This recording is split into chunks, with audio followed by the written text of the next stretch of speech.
Hello, dickheads. It's Richard. I'm back, giving you another night of the round table. I think we only have two more to do after this one. Then we can go on and do the episode 99 about the quest for the Holy Grail. Two more, I think. That's it. I'm so excited. I've been building myself up for this for like 2 years now.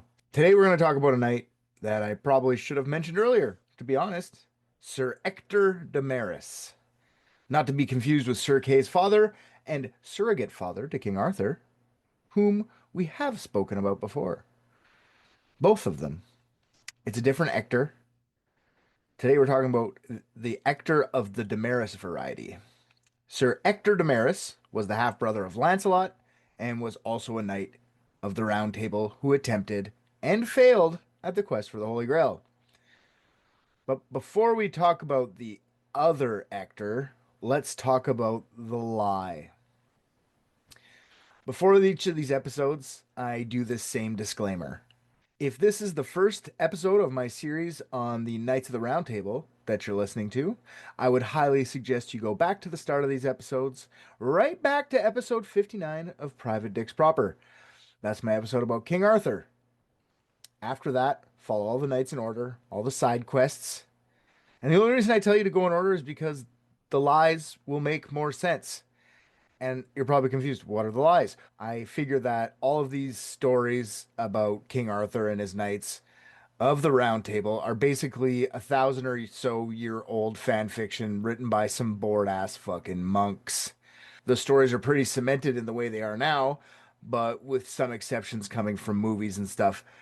I want to change that. What I do is I'll go do a week of research on these knights, tell you what I figured out, tell you what I found out, and then I add a little part of my own. And I don't tell you what part I added to this story until the next episode.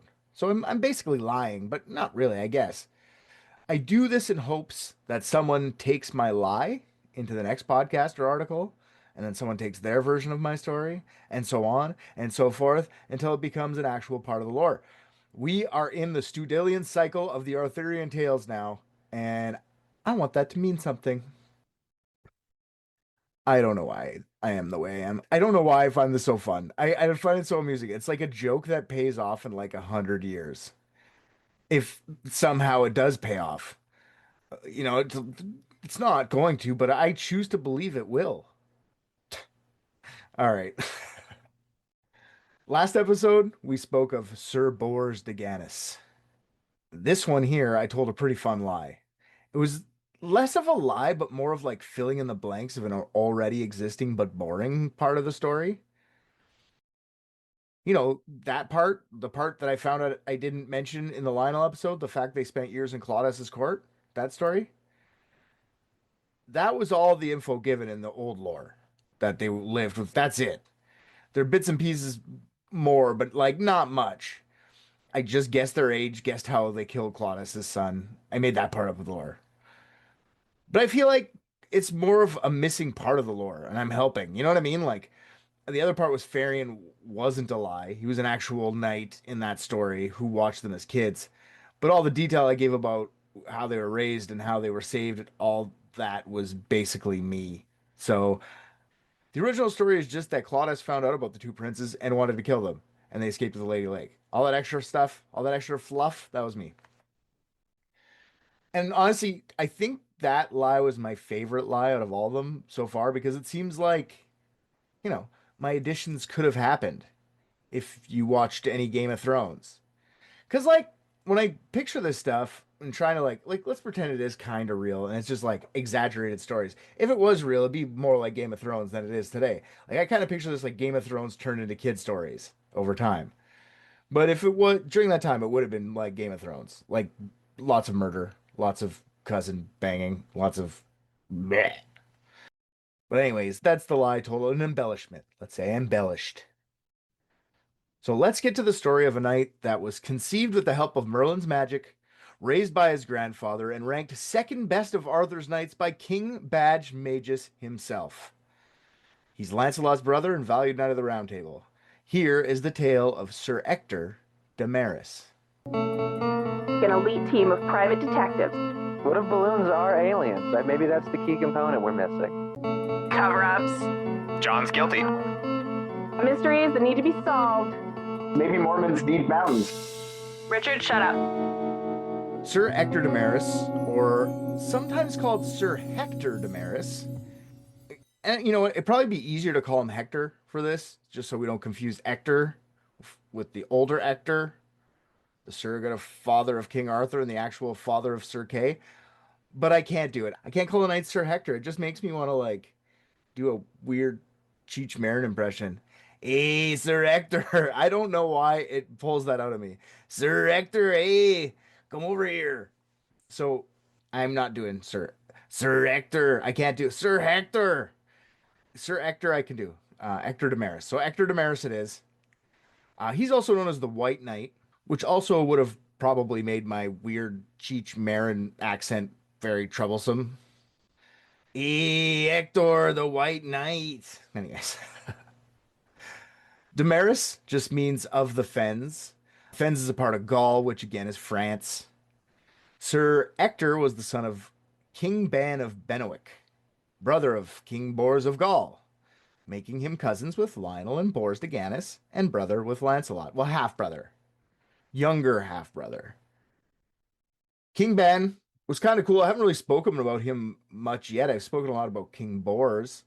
He dies early in Arthurian legend, but in some early battles, he's helping Arthur, and he wields a named sword, like Excalibur, but not Excalibur. Like that's fun. I didn't know there's more than one named sword. His sword, Sir King Ban, his sword is named Courteseuse, which means fury, wrathful. So that's pretty badass.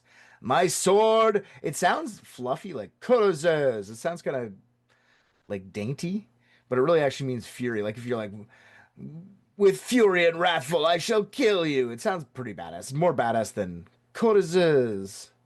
King Ban had a mistress as well. His wife was named Queen Elaine, and she was of noble descent, but his mistress was the Lady Damaris. King Ban wasn't a bad guy who was out searching for a mistress either. He was actually fucked by with magic. Merlin used an enchantment to make the king couple with Agradavain, the Black, Lord of the Castle of Fens, his daughter, the Lady Damaris.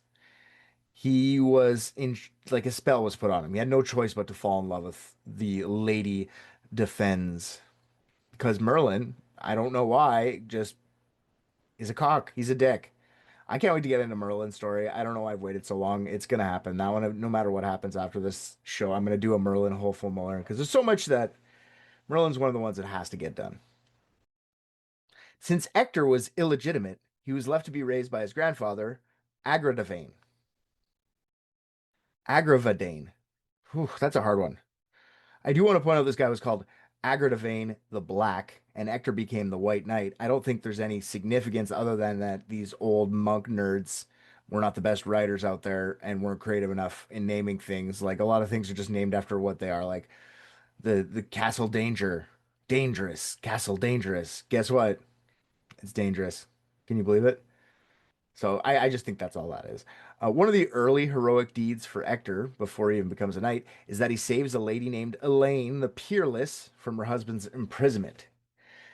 This isn't Elaine Lancelot's mom. That's another Elaine.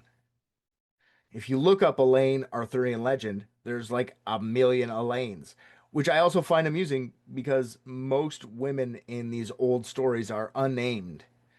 But if they do get a name, it's Elaine. This Elaine was his cousin, and she was married to a nasty guy named Parasides the Red. Or maybe it's Persides. I'm going to say it's Persides the Red. He was a jealous husband, and he only let her out once a year on their anniversary. Ector heard of this travesty happening to his cousin and snuck into their castle to save her. He waited till they were sleeping, snuck up to the side of the bed, and killed Persides in his sleep with a sword to the throat. He was 14 years old. Ector was kind of a badass and saved his cousin. She got out. That's like changes the whole. It's Game of Thrones. I'm telling you, they would have done shit like that. Ector eventually meets Arthur and is knighted almost on the spot. Sir Ector was a valiant knight and had already proved himself chivalric after saving his cousin from the tyranny of her husband. Ector and Lancelot didn't know they're brothers right away and find out after Ector is a knight. They are overjoyed to find out that King Ban was both their father. There was some worry that Lancelot wouldn't take the news well, knowing that his father was an adulterer. But both brothers accepted each other with open arms, which is nice. And it's the knightly thing to do, to be honest. Ector fights in many tournaments as a knight, and he has a 50-50 split on winning and losing. Like, I saw that he beats Percival in one joust in a tournament at Castle Perilous, or Castle Dangerous. Guess what? It's perilous there. It's a little dangerous. Put on by our gals Lioness and I can't remember that girl's name. Damn, I wish I could remember her name. But Lioness, Queen Lioness. They ended up saving her. It was sad. He also beats Sir Palamedes at a different tournament, which is nice too. So he wins a couple. But a lot of stories, Ector is the loser in the battle. He meets up with a shipwrecked Tristram, another knight we haven't spoken about yet. And this is before Tristram is a knight of the round. And yeah, Ector challenges him to a joust for fun. He's just off of a shipwreck, and I guess he brings him a horse and says, "Let's joust." This is a friendly joust. That's the way they frame it. This is a friendly joust after a shipwreck. I'm not sure if they used big corks at the end of the lances or whatever when it's like when it's a friendly joust, because I don't know, it wasn't supposed to be deadly anyway. So the unnamed guy at the time squares up with Ector with a horse, and he horses the already experienced knight. Tristram just wipes the floor with Ector easily. And after the friendly joust, they exchange information. "Hi, I'm Ector, Knight of the Round." "And you are?" "Hi, I'm Tristram from Cornwall. Came here looking for adventure." And when Ector heard that Tristram was from Cornwall, he was so disappointed with himself. He was like, "I'm so embarrassed that I lost a battle to someone from Cornwall." I find that awesome. There was like Cornwall racism back in the day, like, "Oh God, those guys suck at fighting. I must be the worst fighter." And he's disgusted with himself. He didn't even get back on his horse. He didn't think he deserved to ride a horse after losing from someone from Cornwall. He's like, "I'll walk." And he walks beside Tristram all the way back to Camelot to introduce Arthur to his new friend. So Ector's the one actually who brings Tristram to the table. We will talk about him later, Tristram, for sure. Sir Ector was in love with a lady named Percy? Percy? I'm gonna say it's Percy. She was the daughter of the Lord of the Narrow Borderland, and they both met up at the Hamiltonian functions over the years. They never really got a chance to get married, but always promised each other that they would do so at some point. And while she was back at home in the Narrow Borderlands, she waited for Ector to come save her. Then a guy named Zelotes comes to her kingdom asking her father for her hand in marriage. Percy's father, the lord of the manor, was dying and figured he might as well give her hand to Zelotes because he just wants to leave this life knowing that she was going to be okay and protected by a man. You know, Percy had a name this one, so she still needs a man though. Zelotes didn't actually marry her. He keeps her captive in her own castle until one day Ector comes to get her for marriage. And Zelotes refuses to give her up.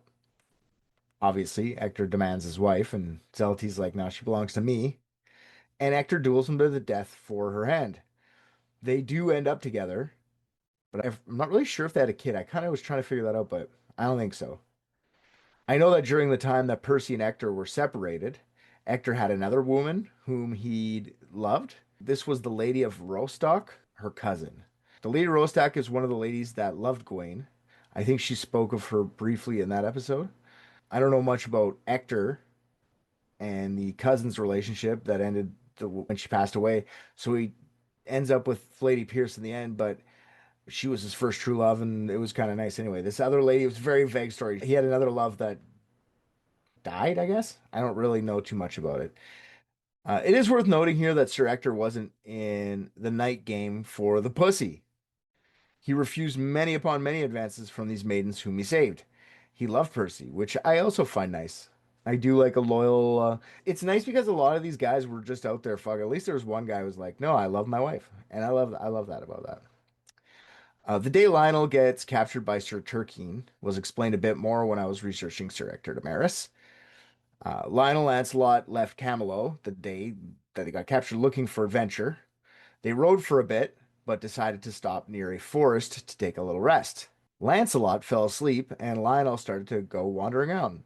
off of his horse, just kind of doing a little bit of recon, I guess. And he runs into the giant Turkine. And we know what happens then. I said it in the last episode, in the Lionel episode. A sleeping Lancelot is captured by Morgause, and I'm sure we'll hear more about that story when the Lancelot episode comes around. The only reason I bring it up is because when Ector hears about the departure of Lancelot and Lionel, he gets a bit worried and he decides to go out and meet them. On his way to the perilous forest, guess what? It's a perilous forest. It's very perilous in there. He meets an arbor who warns him about the knight that loves to fight and defeat knights of the Round Table, Turkine the Giant. The arbor told Ector how, when defeated, Turkine would hang the shields of his victims as warnings. And the arbor also tells Ector that if he wanted to challenge Turkine, all he had to do was ring the bell that was out in the forest to summon him to battle. And he says that if he can't find his friends, they've probably been beaten by him, and to go ring the bell if he wanted to find out. Ector nears himself to the forest, looking for the shield of his brother at arms. He sees his cousin Lionel's shield up with the rest of them and decides to go ring the bell. The bell was bronze and obviously placed in a clearing ready to be rung. Ector armed up and rang the bell as hard as he could. Within a minute, Turkine walked through the tree line onto the clearing, armed, armored, and looking for a fight. Ector demands to know where his brother and cousin were, and Turkine just laughs. Ector lunged at the knight with his giant sword. Turkine, though big, was very agile and dodged out of the way. Ector turned, swung again. Turkine dodged again, this time laughing at the flailing knight. Ector got even more mad and lunged one last time, giant sword swiping downwards. Turkine dodges the blow again, but this time punches the knight in the sternum, knocking him out without ever even touching his head. Turkine laughs, stops, strips the KO'd Ector of his armor, and hangs his shield up in his warning area, and dragged Ector off to his dungeon, where Ector waited, with everyone else, for Lancelot to eventually save them. Which, that's what happens. And after his rescue, Ector joins the quest for the Holy Grail. He rides with Gawain on this mission, but neither of them succeed. I'll tell you that right now. Spoiler alert. Gawain and Ector had been great friends up until recently when Gawain had killed Eric. I'm not sure about this Sir Eric yet, but we'll get to that night eventually, I think. There's just so many nights, it's crazy. I haven't even scratched the surface. And as I've been alluding to for the last couple episodes, you have to pass some tests to prove your worthiness to the Grail. The Grail quest for Gawain and Ector was a tough one. The Grail made both of the knights unrecognizable to each other and makes them fight. And they both fight so hard and nearly kill each other before they realize who they were and what they were about to do and why they were fighting each other. So the Grail sees them as a sinner for not even knowing who they're fighting before fighting. They just fight anyone. You guys are too wrathful. So it lets them almost kill each other. And as they realize who they are laying on the ground, bleeding to their death. And they both pass out from blood loss, and they get a vision from the Grail. And the Grail uses its magical power to save them, keeps them alive at the very last second. And they're not allowed to see the Grail. They weren't pure enough. Too much rage, too much pride. So that's their hunt for the Holy Grail. They failed. There is a period when Lancelot is missing from court. This is kind of a different story. I don't know that whole story yet, but I'm sure it'll come, like I said. So far, I know is that he disappeared because he had a period of insanity. And I only mention that because during that time, Arthur asked King Badge-Magus, who is the best knight of the Round Table, who are my best knights? Rank them for me. Ector is actually place number 2, right behind Sir Bors, because Lancelot's not around. So that's pretty nice to be recognized as a great knight by a king. The King of Gore. I love it. As we wind up here, let's talk about the split. When it was time to pick sides, Lancelot or Arthur. Ector picks his half-brother and sides with them during the altercations. Ector is one of the knights who help Gwen when she's about to be burned at the stake. Ector becomes one of Lancelot's top generals until the end of the conflict with Mordred, when he exiles Lancelot to Gaul and out of the kingdom of the Britons. Ector follows Lancelot and is named King of Benwick, another part of France. While being the King of Benwick was prestigious or whatever, he was bored and needed an enemy to fight. He'd already gone with Lancelot and the rest of his family to rid Camelot of Mordred's sons after he was exiled. I mentioned this in a few previous episodes. He was bored, wanted to fight, and then he heard about the Crusades. Ector ends up following his cousins to fight Muslims in the Crusades, where, like his cousins, they die fighting them. I like how everyone on Arthur's side so far kind of dies from Lancelot's hands, but everyone on Lancelot's side goes and does a hateful war and dies spreading hate. It's an interesting, like, I'm gonna see how these all pan out. It's just like if that's how every Lancelot guy goes, they just go to the Crusades and die. That's like you guys suck. You guys are the worst. Like Lancelot's side's the worst so far. All right, thanks for listening, guys. That's Sir Ector Damaris. Pretty famous knight because he did go for the Grail with the rest of the knights, but not like the most famous. We're gonna do a couple famous ones. The next two are gonna be pretty famous, so you're gonna enjoy that. If you like what you heard, go to our Spotify, leave us a rating, leave me some reviews. I definitely like that kind of stuff. Even if you want to give me no review and just go listen to the episode, that'd be awesome too. Email me at privatedicksdetectiveagency@gmail.com if you want me to interact. I definitely did a little thing here last time. On my description for the episode, I wrote, "Does anybody listen to these?" And if anybody does read these descriptions of the episodes, email me and you'll be the winner. And I did get an email. Someone did email. I'm not going to say his name. I don't know if he wants me to. He said, "I'm the winner." And I said, "Yes, you most certainly are." It's so nice to see. This is me, my email back. It's so nice to see someone actually reading these or them. I don't think anyone would actually email, but here you are. So I didn't think of a prize. What do you want? LOL capital. You know, I was laughing out loud when I capitalized it. It's not like one of the metaphorical ones. It's like the actual out loud laughing. And I said, within reason, I will do what I can. Anything to do with the show, you got it. I.e., uncut video of the episodes or like a shout out to someone or you want me to say something? Thank you so much for listening. Person's name. And he says, "Hey, Richard," his answer back. "I was going to suggest you do an episode on Gareth Williams. Already did it. RJ and I already feel like he was into kink stuff. Then he's like, I realized you literally just did. I listened. It was great. So I've had my prize. If I could ask for anything more, it would be to include, and this is the quote he wanted me to include. Hey, Dave, you ought to see Deez Nutz in future show note, but I'll leave it up to you. And I'm going to put it in the show note as well for this episode. And the last sentence he writes here, he said, "Thanks for the show. I think Richard is the funniest." And then he signs his name. Well, isn't that nice? My kid doesn't even think I'm the funniest, but you do. I love it. All right, guys. I will interact. You want to start emailing me? I'll start talking. Thanks for listening. See you next week. Knights of the Round Table. I just watched Private Dicks and I think RJ's the funniest. What? Come on.